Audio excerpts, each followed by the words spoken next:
We go with the podium mic here? Okay, good. Yeah, good morning. Thank you. My name is Mandi Walls. I am currently the technical community manager here in Europe for Chef Software. You may be familiar with us. We've done configuration management stuff for about 10 years. We're based in Seattle. Here in Europe, we have offices in London and Berlin. And if you'd like to get in touch with me, my contact information's on the screen. We also have a dedicated Habitat community lead. He's based in Tennessee in the United States, but he is actually full-time dedicated to Habitat, whereas I work with all of our products. So he is certainly in on the dev cycle and some of the other specific things. If you'd like to reach out to him, his name's Ian Henry.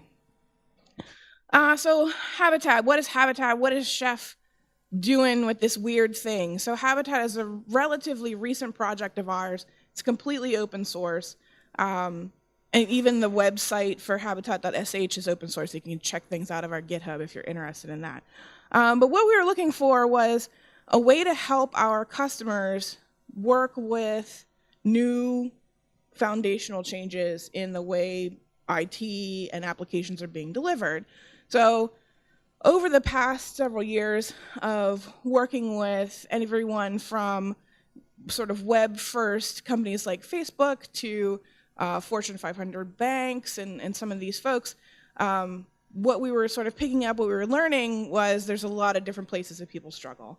And we've helped them sort of put their infrastructure together, and that's great. And now we're looking at what comes next. What are you doing next? And while a lot of folks are started to take a look at containers, what does it mean to have containers as an operational thing that you do, the focus on how you get into containers from your development cycle is still a little bit mushy.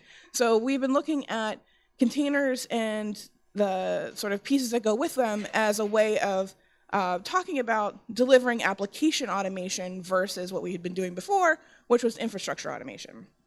So we are focused right now on a couple different places in sort of this life cycle. One of them is in build. So how you actually put your application together so that it's ready to be executed. And then longer term over sort of the management cycle. What happens when I have a new version of my application that's ready to be deployed? How do I put that together? That was a question that people have always asked us. Can I do my deployments with Chef? Should I do my deployments with my configuration management? And we are looking at this as a better solution for that, especially for folks that are looking at containers and immutable spaces. So as we're talking to people like, how do you run applications? How do you think about running an application? Well, it's on a computer somewhere. Maybe it's your computer, maybe it's Amazon's computer or Microsoft's computer. There's some kind of operating system on it. We have a lot of customers that are Linux-based, and we also have a lot of customers that are Windows-based.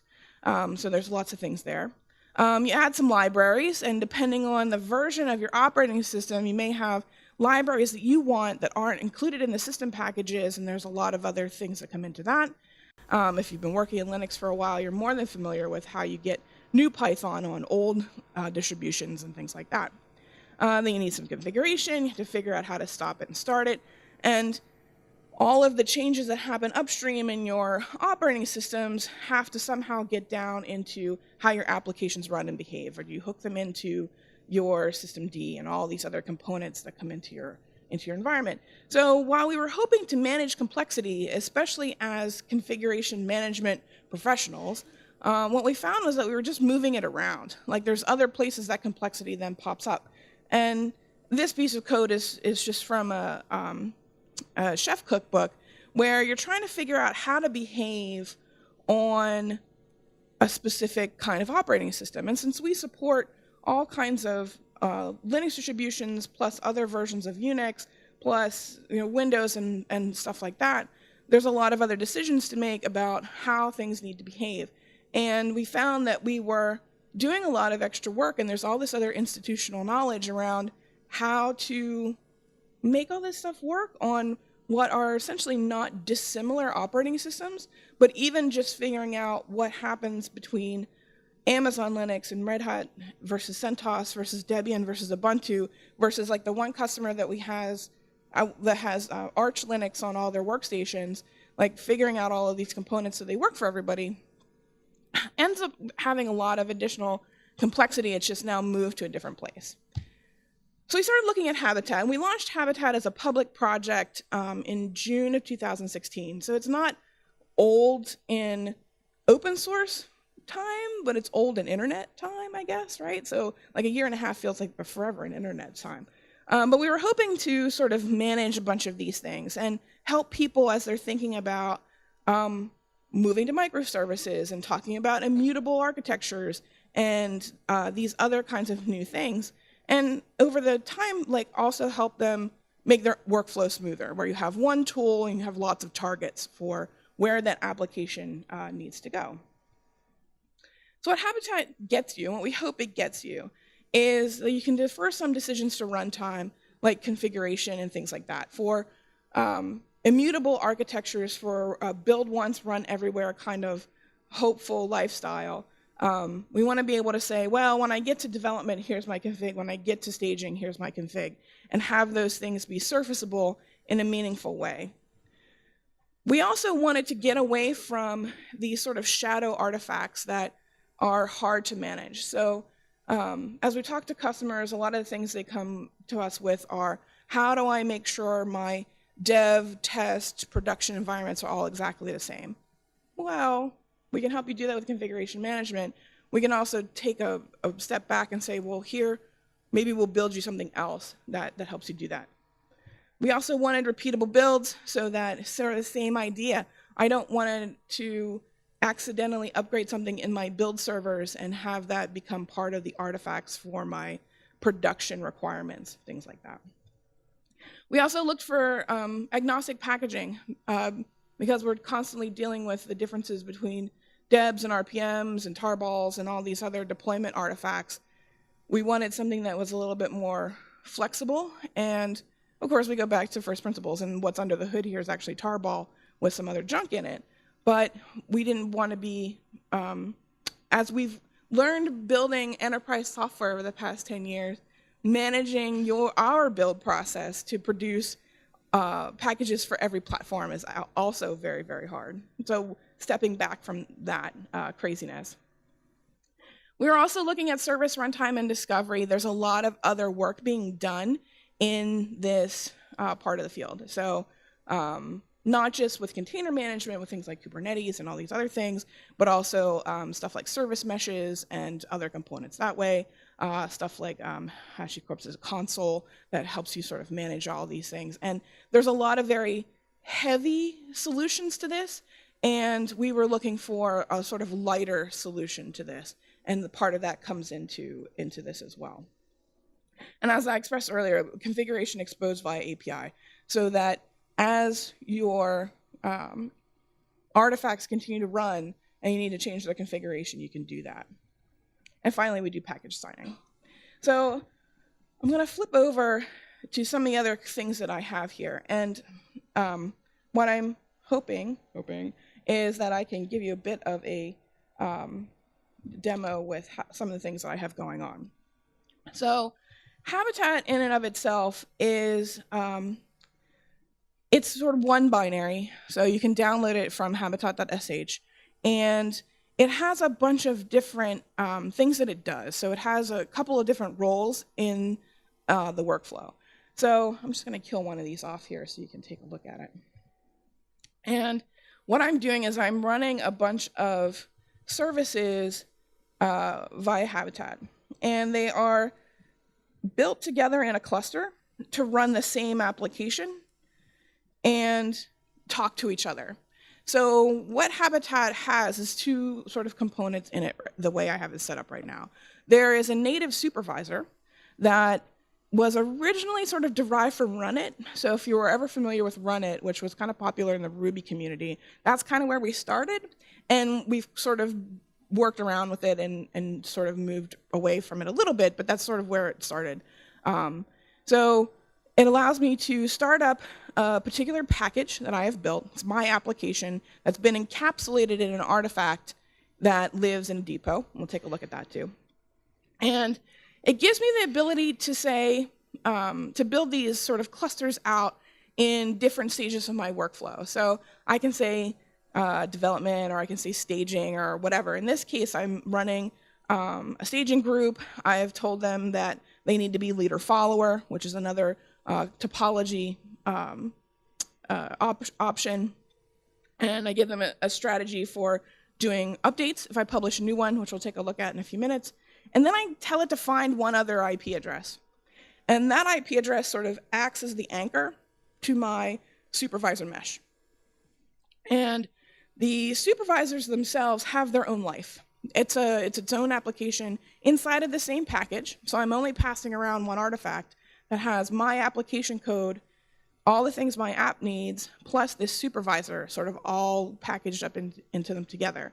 And once I tell this runtime, hey, go find your friend, right? Go find this peer, they'll hook up and they'll do a leader election and figure out who's the leader, and they'll use that as part of their life cycle. So for things that you have that are already sort of leader follower aware, like Redis and some other things, you can just hook them up and they can converse over this pipe between the mesh. For things like the one component that I have here, it's like this standalone, it's like 12 lines of Rust, right? It's not doing anything sophisticated, but it allows them to link themselves together, and then I can access them as a group. For things like web services and other stuff like that, same sort of deal. They can participate as a unit, and when it's time to do an update or change their config, the supervisors will chat together on their network and make changes and then do updates and things like that. So there's this application layer that has my stuff in it, in this case a little bit of Rust, and then there's a supervisor layer that comes along with all the artifacts. In the supervisor, I can run more than one application.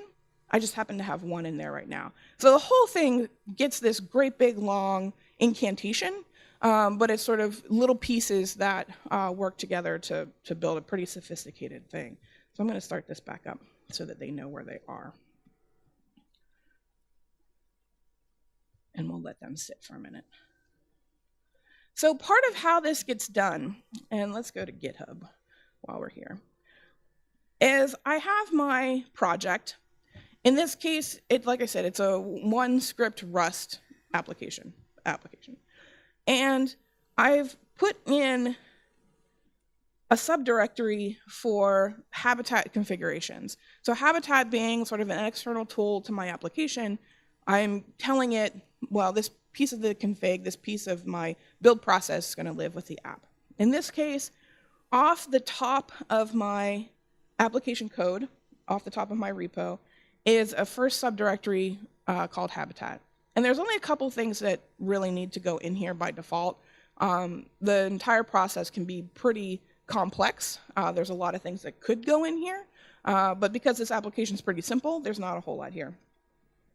The main component is what we call a plan file, and the plan is in Bash. So after 10 years of trying to teach people a lot of Ruby for them to use Chef, for this we went back to sort of basic stuff. What do you find everywhere? Well, you find Bash everywhere. So we went back to Bash. And there's a bunch of metadata, things that I can set, version numbers, the name of the package, my origin, which I'll talk about in a minute, and then I can write a bunch of methods to figure out how to put the thing together, where it needs to go, all these kinds of things. And for fairly simple applications, this is pretty simple. For things that are a little bit more complex or have a little bit of, have other dependencies and things like that, like Java and Tomcat relationships and stuff like that, these can be a little bit longer. But we do have, in our repos, we've open sourced all the plan files for everything that we build. So there's like 200 of them or something like that. It's crazy. But anyway, the interesting things that are in here is I can tell it the things that I need. So what it's going to do for me is build this standalone artifact. And my goal is to not care where it goes. It's Linux, but I don't really care if it's going to go on Ubuntu because the new guy we hired likes Ubuntu, or if it goes on the CentOS because somebody prefers that. what I want is a standalone package that runs all my application and has all of its stuff with it. So it's super weird, right? Like, all this stuff's going to come together with this particular package so that I can put it wherever I need it to go. So to do that, I tell it the things that I need. In this case, I've got just a couple of things in here. And as I said, some of the other samples have a lot of things that they might need. So if you have a specific version of Python or something like that that you need that you know isn't going to be in the upstream dependencies on your operating system, you can bring all that stuff with you. And it all comes as part of your artifact. So that's the main component for how you actually put these things together. There's a couple of other things. You can give it, the configuration API relies on TOML. So it's another markup language that's pretty simple key value pairs with tables and brackets and things like that. So without going into like deep JSON and other things that we've used in the past, we went with that. So I've placed these just in the top level of my package, and then I've hooked it into a brand new service that we launched in October called Builder. So Habitat originally came with just a depot. And the depot was sort of like an RPM repository, a deb repository, in that all it held were the artifacts in a namespace. So there was my namespace and then my package.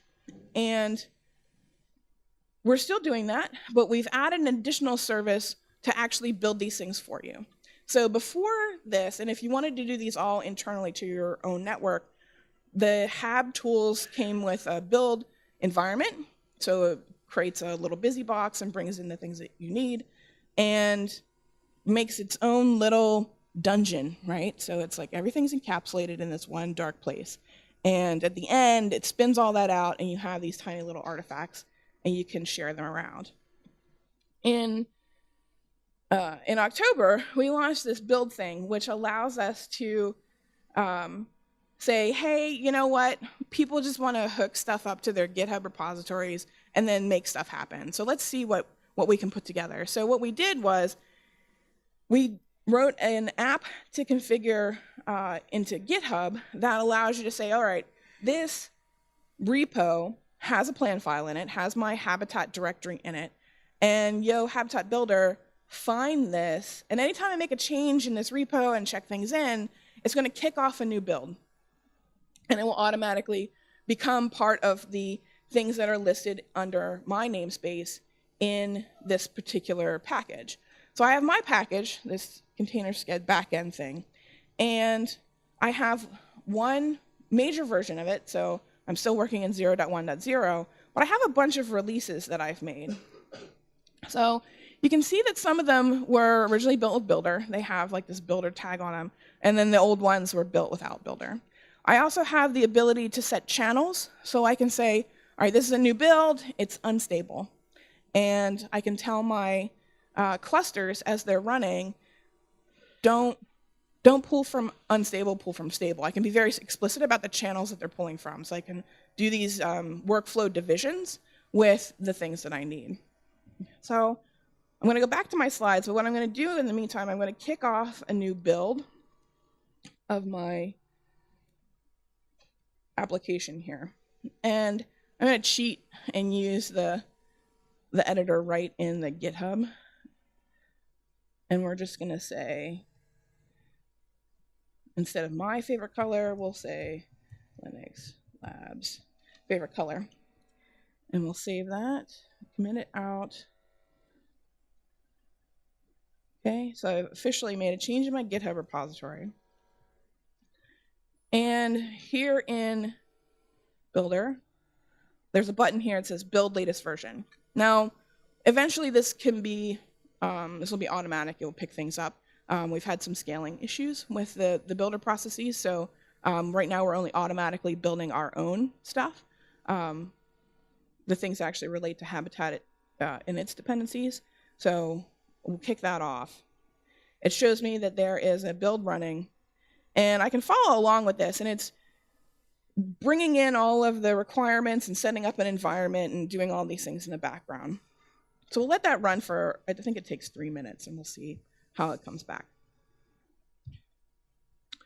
All right, so the things that we are sort of bringing in here, we have the stuff that gets built, right? So we're building a lot of stuff from source. What we've run into with, similar to working with the differences between operating systems, is different build flags and other weird things, and like it's hard to know without really digging in, like what's different between how a certain distribution builds XYZ software. So backing all of that out and having it in one place to say, this is how our Habitat built applications will build this piece of dependent software. So everything sort of gets built. You can build your own apps from source. We do a lot of stuff in what we call core. So let me go back. Let's just jump to top there. And there's things that are under, right now they're called core, and then whatever the package name is. Those things are directly sponsored and sort of owned by us. So, and by us I mean the core Habitat team, which is now chef engineers and external folks. Those are things that we're dependent on or that we use for other tools. So there's a lot of things in there that are part of core. So all that stuff comes down. If you have an upstream binary, you can decide whether or not you want to build it from source or just unpack that binary. So there's options to do that because you're working in Bash. So you can be pretty flexible about what it means to actually build your software. Is it a makefile? Does it need Maven? Does it need these other components? Or is it just a tarball you download and unzip somewhere? Like all those things apply. So we've seen combinations of both of those for something like Tomcat. I think core Tomcat downloads and builds it, but you can also download Tomcat binaries and use them that way. So they'll get wrapped up into the same package. So we lead this all to Builder. So Builder gives us this build service and an artifact store. So any of these artifacts that are in the, we used to call it the depot, but now it's just Builder. And the curse of being working with an active open source project. They keep changing the names on me. So we have this artifact store, and that's where all of our artifacts will live. We've launched private repos, so if you have stuff that you don't want necessarily to be available to anyone else who might be using Habitat, you can lock things down and make them private, which is pretty good. We're integrating, as I showed you, with GitHub, so I can link in my plant files and say, hey, Builder, here's this application you should know about. Here's its plan file. When I click the button, do the thing. And the workflow will actually continue on if you're working with Docker Hub. You can actually export the Habitat artifact that gets built into Docker. So the whole process goes through one check-in in GitHub, kicks off a build, that exports to Docker, so you can have the whole container workflow there in one place for you. So it's providing the build service and providing this artifact store primarily, and then also you have like the additional supervision and other things that come with Habitat itself.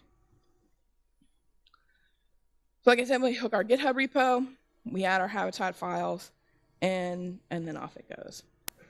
So the other part that's sort of interesting about the way the packages have been built is that the configuration that I create is manipulable at runtime. So the configuration itself, like I said, is in TOML. And there are default components for things that go in there. So I have my Habitat. I get a default TOML that is the initial settings. Anything that I encode into my default TOML file is exposed to the Habitat interface so that I can change it at runtime. So with the exception here of leader, because it's actually pulling from the live system, out and color I can make changes to during runtime.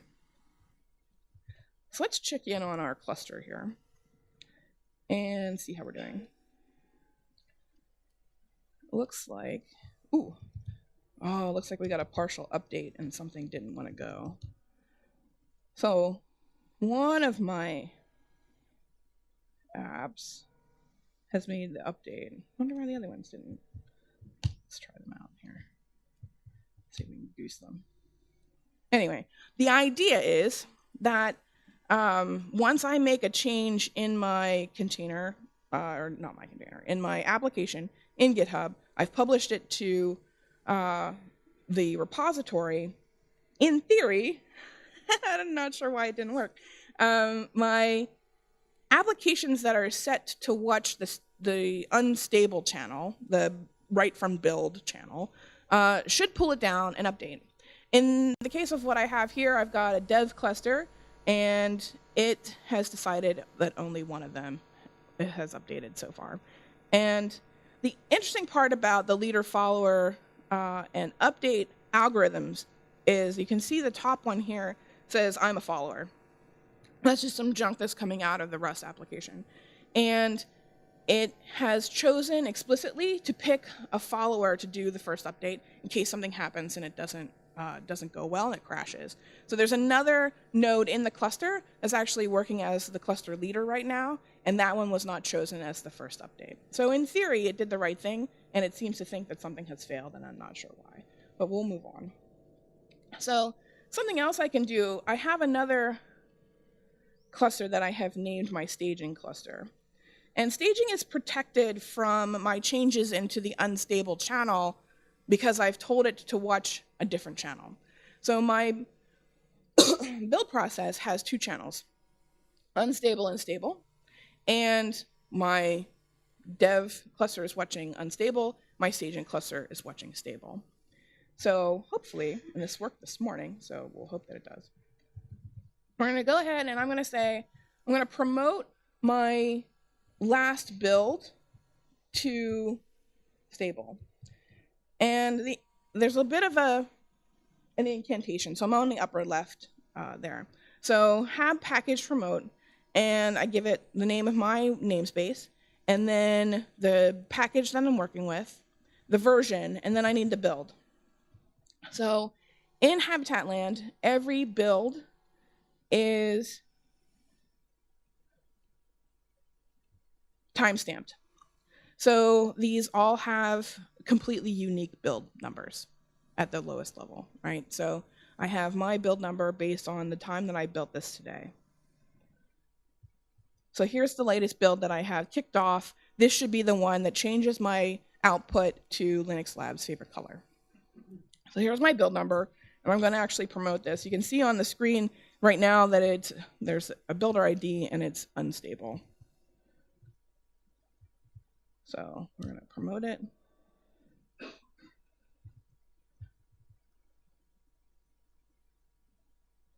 And it should reflect that. All right, so this has now been promoted to stable. Now, in theory, this cluster that's running stable code, I told it to pay attention to the upstream depot and update when things come through. So we'll give it a couple minutes. I'm not sure what the polling is. It used to be 3 minutes, but it might be, this new version might be a little different, but we'll see. So we'll let that go. So once that gets done, we're going to make a change to the configuration and push it live into the running application. So you can see how the configuration can be manipulated. These things also travel with the app. This is something that we've borrowed from the world. So we're using handlebars to sort of put things into my config. So if you're thinking about like all the escapes and all the weird configuration, syntax and languages and all those things, handlebars sort of definitely adds a layer of like weird things that you might need to look at for getting stuff into your application code. It's not too crazy. I mean, we've used the templating engine for Ruby for a while, and it has its own quirks. This one was a little bit more interesting for this solution, but that's what we're working with right now. So as I showed earlier, we have our default.toml. We can also do things in tables, so that gives you a way of sort of getting 2 layers into what you need from the config, and then anything in your application can start referring to those. So in my app,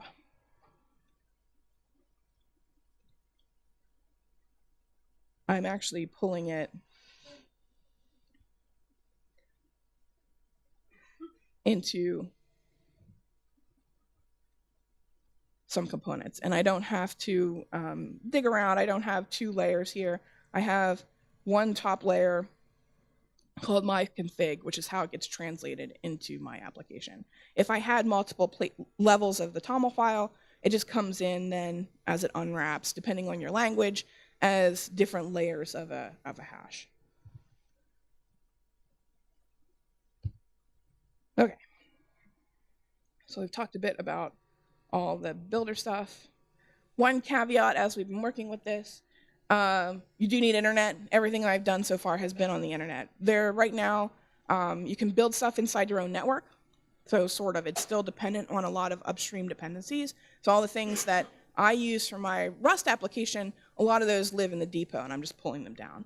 I can also build this thing on my workstation or whatever, but then I end up with an artifact that I need to push out to all the apps that I want it to be run on. And while it's doable, it's maybe not the best solution for everybody. So there may eventually be a private depot server. We're not sure what that's going to look like. As I mentioned before, we have several hundred core packages that we're building. So we've unintentionally become a distro provider almost to a certain extent.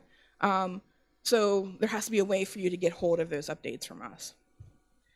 So for now, Hab and its components need internet access. And we know that's a stumbling block in a lot of environments, but we're hoping that, especially with the GitHub hook in, that it will help folks sort of get started with it. So my build output, this artifact that I'm talking about, we call it a heart, so it's a habitat artifact. It's a compressed tarball, just like everybody else's packages started out. There's some other metadata, there's a signature. The supervisor comes with it, as well as my application code and all my application libraries. You can export to your other formats. Right now, Docker is the primary one. We're working with some other teams for some other stuff. The heart itself is runnable. That's how I'm working with my cluster, is I just run the artifact. There's nothing additional on my services. It's just the habitat artifact and it's executable. So we're going to try pushing a configuration update. Again, this worked this morning too. So, all right, so now my staging, oh, they did, they all updated.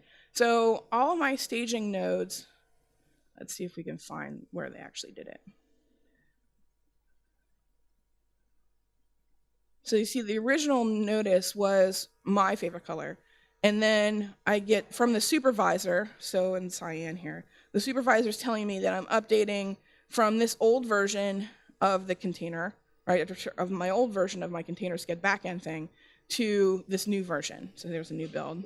It's updating the service, and then it restarts itself. So now I have new components. My new message here reflects the change that I made. So eventually then, all of my cluster makes that change, and they all download the new artifact and update themselves. So now in theory,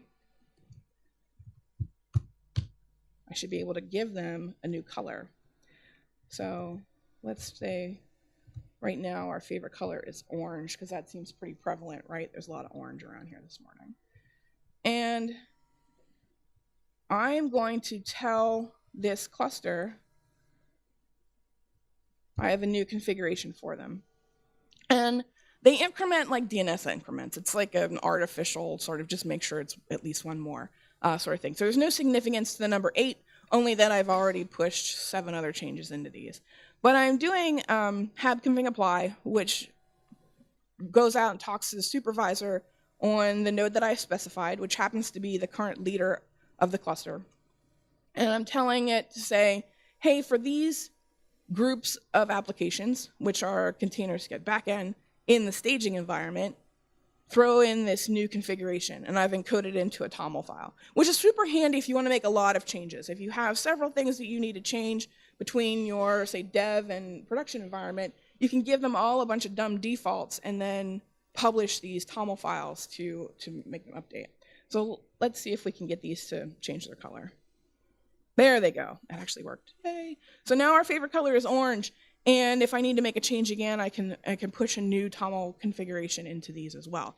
It is persistent. So if I shut this cluster down and bring it back up, their configuration will still reflect this change. Even though the configuration that is packaged with them is different. So they persist the update in some files that are stored on the file system on every node in the cluster.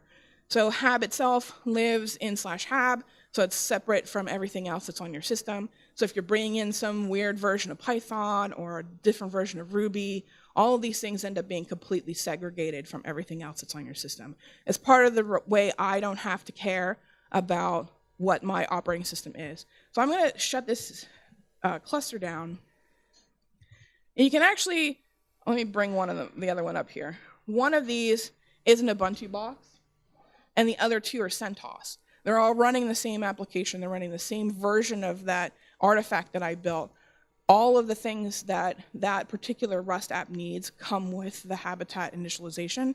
So I don't have to know anything about what's on these boxes already, because I'm bringing everything I need with me, right? So I have like the trunk of my car is full of all my stuff, and I'm bringing it to your house, and I don't care if you have a bed for me or not, because I'm going to put up my blow-up mattress, and I have all my blankets, and I'm going to live in your living room for a while. So it has everything with it, regardless of what Linux version it's going to run on later. Now, we do also support this on Windows. There's some other hoops to jump through if you're a Windows person that way. So, the demo part worked, hooray. Okay, so just a couple quick things. There's also scaffolding. If you're working in Node or Ruby, a couple other things, all you need to put into a plan file to sort of get it started is like 4 lines, and there's additional documentation on this on the website. So that's the core part of it. We have a Slack channel, like everybody has their own Slack now. There's online tutorials. All of our stuff's on GitHub, so it's all there. The application that's in this talk, if you'd like to see it to play with, because it's pretty simple, is there. We also have a bunch of stuff on our YouTube channel. So like I said, we launched this last summer. We put a bunch of information on in our conference that was in July of last year, and then July of this year. So there's a bunch of videos and trainings and things that have been recorded that are on YouTube. And these slides are already on SlideShare if you're interested in that. So I have a couple of minutes left for questions before we have to go to the next. Mandi.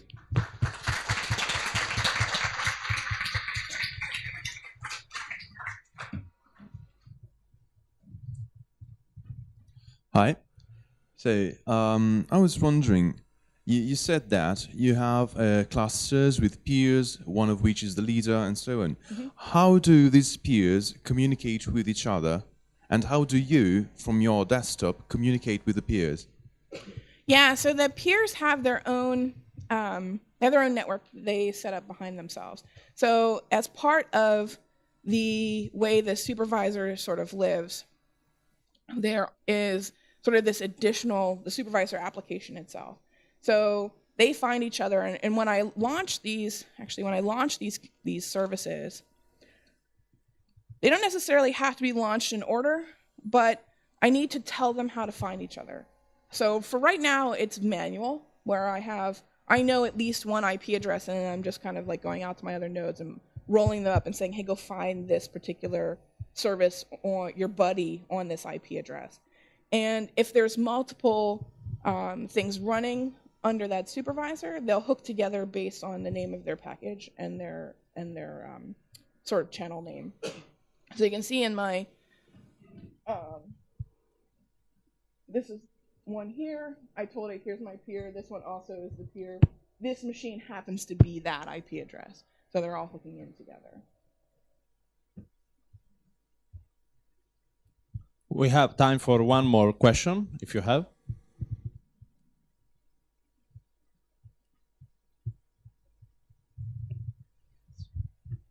Hello.